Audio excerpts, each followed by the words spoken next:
Good morning, everyone. Welcome to Every Day with Sheree, your daily goal accountability moment with Sheree Vejan. Sorry, they upgraded this platform today. So, all right, let's do that again.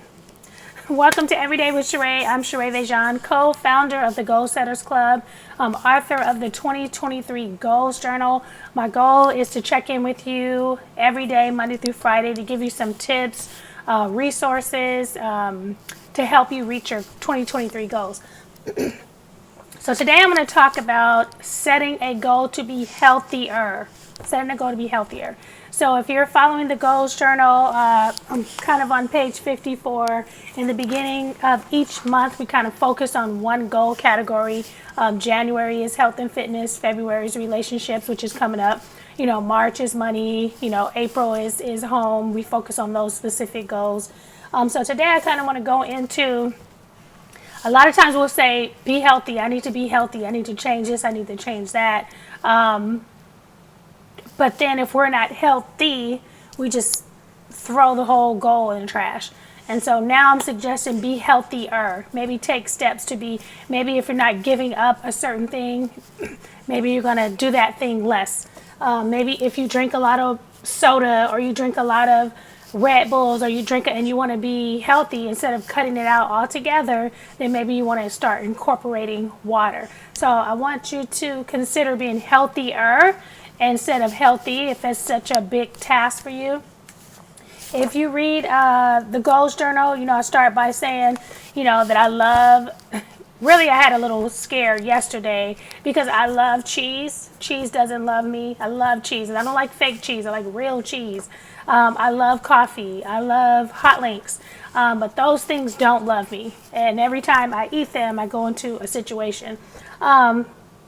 And I love pancake bread, and I love Panera bread, and during COVID, it just was ridiculous. One of my daughters work at Panera bread, one of my daughters work at Chick-fil-A, and so there's always an opportunity to eat food that doesn't love me.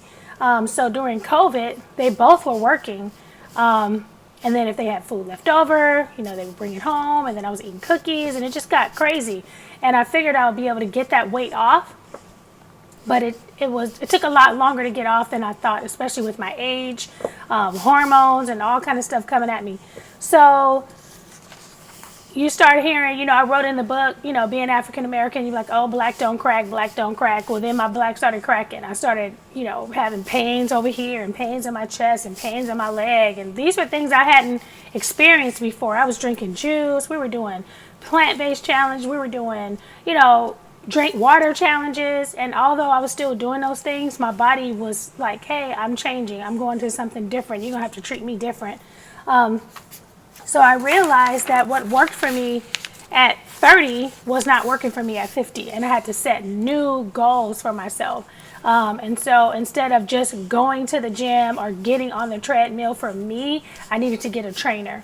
And so I knew I had to sign up to have somebody work with me individually, with my body, that type of thing. And so that was a game changer for me.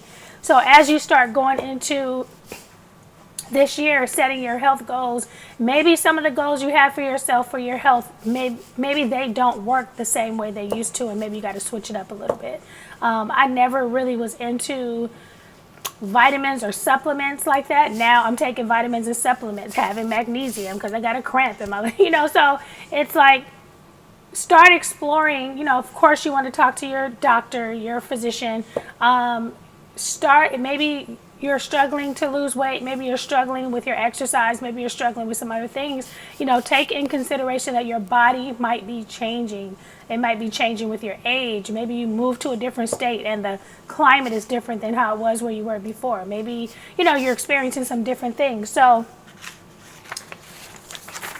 in your goals journal, there's like my story on these pages, and then there's some reflection questions. What is your number one goal for 2023? So my number one goal is to weigh 165 with no stomach. this goal is important to me because I would have more confidence, I would have less cramps in my body, and I would look better in my clothes. One obstacle that can keep me from reaching this goal: discipline, time, my love for food and sweets. So in your journal, you have a space to put your number one goal for health. You have reflection questions. One skill I can learn that will help me reach this goal is discipline. Discipline to say, I want the cake, but not tonight. Or I want the cake, but let me do half and give my husband the other half. A lot of times what we've been doing for the last few years, I like the hat. For those of you who live in California, I don't know if they have them in other states. The hat has pastrami sandwich. And instead of getting the whole sandwich, my husband and I, we go, but we get half. So we share it, and then we share fries, and we share a drink, and then we drink water.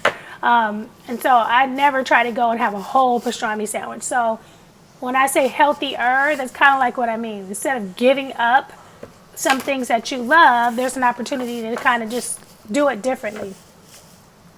One person that can help me reach this goal. And I put, the name of my trainer and then my plan of action for achieving this goal. Go to the gym 3 times a week, take my supplements, and drink more water. Those are probably the top 3 things that I would be able to do. I will complete this goal by March 23rd. And then on page 59, you have a place to write additional health and fitness goals. Because you still want to balance it out. We talk about balancing out your goals. Your number one goal for your health might be to lose weight. But when you balance that out, how are you losing weight? Is it only going to the gym?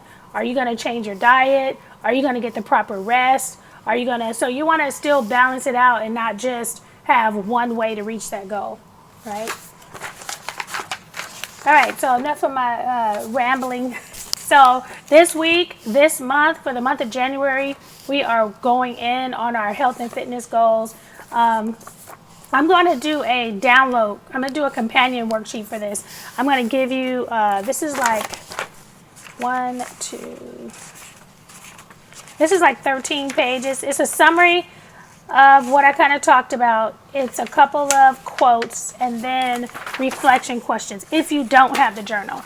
If you have the journal, you don't need the companion worksheet. And then I also have, because I tried intermittent fasting, the top 10 intermittent fasting tips that will help you stay on track. And this is an additional worksheet about intermittent fasting. And then 7 essential preventative health screenings. So I'm going to put this in the download section. This one I might have to charge for. So I'm going to run down the 7 essential preventative health screenings real quick. 1, a general physical exam. These are things that I believe you should get every year, but of course you want to talk to your doctor. Your diabetes screening, that's once every 3 years.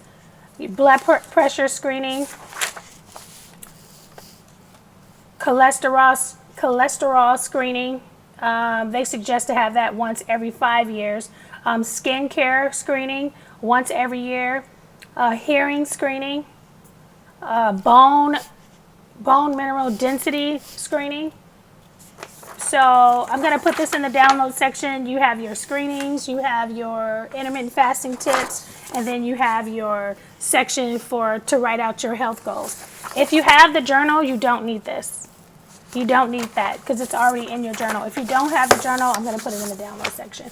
All right, you guys, have an awesome day. I will see you on Monday.